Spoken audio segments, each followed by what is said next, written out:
Hi friends, ఎలా ఉన్నారు? ఈరోజు ఒక చిన్న కథ ద్వారా దేవుని ప్రేమ మనుషుల మీద ఎలా ఉంటుందో చూద్దామా? ఒక మామిడి తోటలో కోతులు ఉన్నాయి. వాటిలో ఒక కోతి పిల్ల చనిపోతే దానిని తోటమాలి చూచి విచారించెను.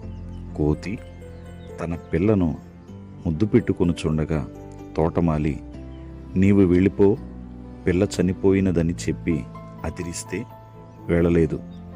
కర్రతో జడిపించగా పిల్ల జారిపడెను. తోటమాలి పిల్లను తీసివేసెను. కోతి పిల్లవైపు కర్రవైపు చూచుచున్నది. తోటమాలి గొయ్యి తీసి పాతిపెట్టగా కోతి దానిని గొయ్యి త్రవబోయెను. తోటమాలి బెదిరించగా అక్కడక్కడ తిరుగుచుండెను. ఇతడు అవతలకు వెళ్ళగా కోతి తవ్వి తీసెను. మరలా తోటమాలి పాతిపెట్టగా మరలా త్రవ్వి తీసి ముద్దు పెట్టుకొనెను. తోటమాలి అది చూచి, దేవుని ప్రేమ ఎంత గొప్ప ప్రేమ! ఈ కోతిలో ఎంత ప్రేమ పెట్టినాడని సంతోషించినాడు. తోటమాలి ఆ పిల్లను తీసి మరి ఒక చోట పాతిపెట్టెను. చూశారా?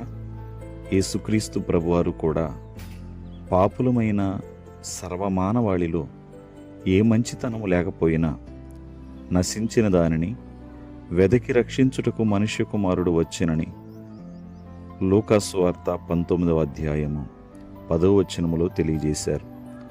మానవులలో ఏ మంచితనము లేకపోయినా, పూర్తిగా నశించిపోయిన దేవుడు తన యొక్క కుమారుడుగా భూలోకములోనికి వచ్చి, ఏకైక కుమారుడుగా ఆయన తన ప్రాణమును దారబోసిన వారై ఉన్నారు. ప్రాణమున్న వారికి, ఎవరి కొరకైనా ఉపయోగపడే వారి కొరకు, ప్రాణమున్న వారి వైద్యులు వైద్యం చేస్తారు కానీ మరణించిన వారికి చేరగదా? చనిపోయిన కోతి పిల్లను తన బిడ్డని ఎలాగున తిరిగి రాదని తెలిసినప్పటికీ ఎత్తుకొని ముద్దు పెట్టుకొనుచున్నదో, యేసుక్రీస్తు ప్రభువారు కూడా పూర్తిగా పాపములను బట్టి నశించిపోయిన, మరణము అంచున ఉన్నప్పటికీ కూడా మనలను రక్షించవలెనని వెదకి వెదకి వెదకి యేసు ప్రభు ప్రయాసపడి తన ప్రేమను చూపిస్తూ రక్షించడానికి సిలువలో తన ప్రాణమును దారబోసిన వారై ఉన్నారు. ప్రభు ప్రేమ మానవ జ్ఞానానికి అంతుపట్టనిది.